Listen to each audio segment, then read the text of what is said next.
لأبيه وقومه ما هذه التماثيل التي أنتم لها عاكفون. اور جب انہوں نے اپنے باپ اور قوم سے کہا یہ جو مورتی ہیں آپ ان کی عبادت کرتے ہو اور ان کے لیے جھکتے ہو تو یہ کیوں کرتے ہو، یہ غلط کام کر رہے ہو. قالوا وجدنا آباءنا لها عابدین. قالوا ان کا جواب کیا تھا ان کے باپ اور قوم کا کہ ہم نے پایا ہے اپنے آباء و اجداد کو لہا عابدین ان کی عبادت کرتے ہوئے. تو قرآن سے یہ مسئلہ ثابت ہو گیا کہ اگر والدین یا آباء و اجداد غلط راستے پہ ہوں تو لکیر کا فقیر نہیں بننا چاہیے. تو قال لقد كنتم انتم وآباؤكم في ضلال مبين. کتنا خوبصورت جواب دیا.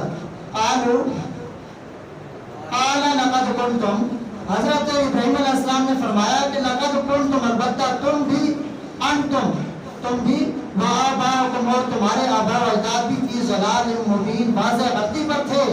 وہ غلط تھے تو اب کہاں کی کمندی ہے کہ تم ان کے پیچھے چلتے رہے.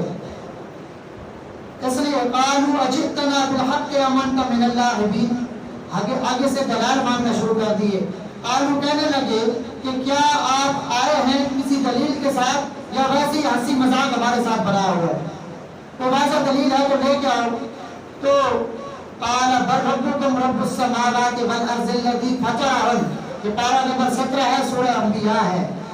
فرمایا بل ربکم، بلکہ تمہارا رب وہ ہے رب السماوات جو آسمانوں کا رب ہے، والارض الذی فطرہن اور زمینوں کا رب ہے. اور حال یہ ہے کہ انہوں اس اللہ نے زمین و آسمان کو پیدا فرمایا ہے اور تمہیں بھی پیدا فرمایا. مطلب یہ تھا کہ جب آسمان و زمین بنائے ہیں تو درمیان میں جتنا کچھ ہے وہ رب نے بنایا ہے، تو پھر عبادت بھی اس کا حق بنتا ہے. تم کیا کر رہے ہو؟